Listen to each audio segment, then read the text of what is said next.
الآن احنا مع مدرسة ميت الرحلة رقم 1 وعمل مسرحي للطلاب في الصف الرابع الابتدائي.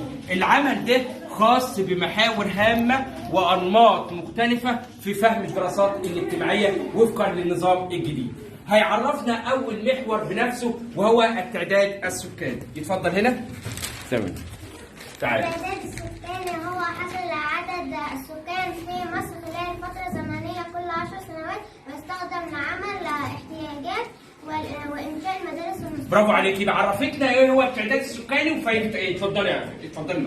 تمام. ننتقل إلى محور آخر وهو محور المجلس المحلي في المحافظة. دوره ايه؟ اتفضلي يا المجلس المحلي هو التبرعات النفسية مخططة الأمنية في محافظات. برافو عليك. يعني تبرعات حاجة بتساعد ايه في إكمال المشروعات التنموية في محافظتنا. اتفضل. لا.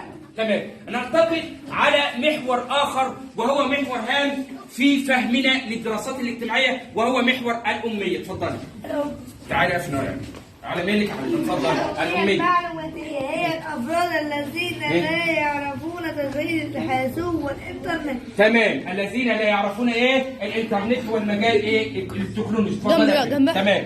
نيجي بقى على محور اخر وهو الاميه الهجائيه. دي السنه المعلوماتيه هنتفرج على الاميه الايه الهجائيه. اتفضل.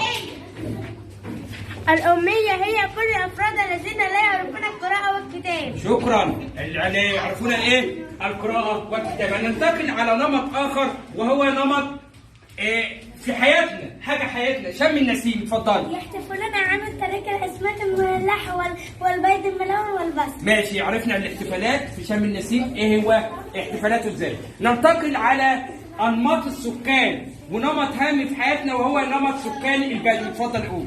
نحن سكان البدو بنشتغل في حرفة الزراعة وتربية الحيوانات والراعي. برافو عليك. تربية الحيوانات والراعي. نمط آخر وهو نمط المحافظ. دوره مهم في حياتنا. المحافظ الغربية. اتفضل. المحافظ هو المسؤول عن محافظة الغربية والمشروعات التي يقومون بعملها. برافو عليك. المشروعات التي يقومون بعملها. نيجي بقى على أنماط السكان. أنماط السكان يعني ايه أشكالهم. اتفضل. تتنوع أشكال أنماط السكان حيث يوجد لدينا سكان البدو ومدن سكان الريف. برافو عليك. سكان البدو مهمين جدا. نيجي بقى على محور هام في فهم الدراسات الاجتماعية وهو الأماكن الأثرية. اتفضل. الأماكن الأثرية مثل الأهرامات وأبو الهول ومعبد أبو سمبل وقلعة صلاح الدين الأيوبي. شكرا. برضك برافو عليك. السياحة والدخل القومي وحب الانتماء والولاء. نيجي بقى على السياحة. السياحة هي زيادة الدخل القومي وهي زيادة الآثار المصرية في مصر. تمام. الآثار في مصر. نيجي بقى على محور آخر وهو حياة كريمة. دي عايشينه في الواقع. اتفضل يا حياة كريمة. حياة كريمة هي جميع المشروعات التنموية في مصر تشمل تشغيل المدارس والمستشفيات في مصر. برافو عليك. حياة كريمة. نيجي بقى على التراث الطبيعي. في فرق بين التراث الطبيعي والتراث الثقافي. دلوقتي هتعرف لنا التراث الثقافي. الطبيعي يعني. التراث الطبيعي هو جميع المظاهر الطبيعية الجميلة في مصر مثل محمية رأس محمد ومحمية الغابة. برافو عليك. الحاجات اللي ربنا خلقها لنا. ننتقل بقى. البنات اتفضلوا خشوا هنا كده على الصف هنا. برافو عليكم. هنتقل على انماط اخرى. نو ماشي كله ورا بعض كده. شكرا. انماط اخرى والساعه السكانيه في مصر. زي ما انتم الساعه السكانيه. اتفضل يا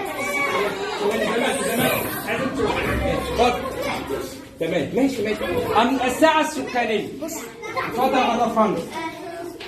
الساعة السكانية هي ساعة تقوم بعد المواليد كل ساعة باستمرار أو تقوم بتنقيص الوقتيات. برافو عليك. عرفنا الساعة السكانية مهمة في حياتنا. نيجي بقى على التراث الثقافي. بعد ما زميلتكم عرفت لنا التراث الثقافي هنيجي بقى على التراث الثقافي قصدي الطبيعي قصدي. التراث الثقافي هو كل ما يتم توزيعه عبر الأجيال ويشمل العديد من مثل الأهرامات ومساجد الكنائس. تمام. برافو عليك. والكنائس. نيجي بقى على الحضر. مين هم الحضر دول؟ اتفضل يا المدن بنعمل بحرفة الصناعة. برافو عليك. واحد سيوة برضك حاجة مهمة. ايه هي واحد سيوة؟ واحد تشتهر بالتمور والزيتون. التمور والزيتون. نيجي بقى على الأهرامات. ايه هم؟ وعاملين لك برضك الأهرامات أشكالية. الأهرامات التي تقع في أنجيزة. الأجيزة 3 أهرامات. نيجي على آخر نمط وهو حملة مليون صحة. دي مهمة جدا في حياتنا. اتفضل. تعال هنا يا سيد. عيدها تاني. عيدها تاني بقى. الحفاظ على مواد سلامة مواد الطبيب. برافو عليك. وعملوا انشطه هي بردك قبل ما نخلص، انشطه في التراث الثقافي وانشطه هي كمان. اتفضل اهي. شكرا برضه. اهي الاهرامات اهي وبعدين اهي ثواني اهي صورتهم لوحدهم. تمام. يبقى الخلاصه يا اولاد اللي احنا عملنا عمل مسرحي خاص بانماط سكانيه، انماط هامه في فهم الدراسات الاجتماعيه. تمام كده. يبقى الخلاصه احنا دلوقتي قمنا بالطلبه سنه رابعه عملوا انماط هامه في فهم الدراسات الاجتماعيه. وشكرا على الانشطه اللي جميعا دي، ونلتقي الى اعمال اخرى باذن الله. شكرا.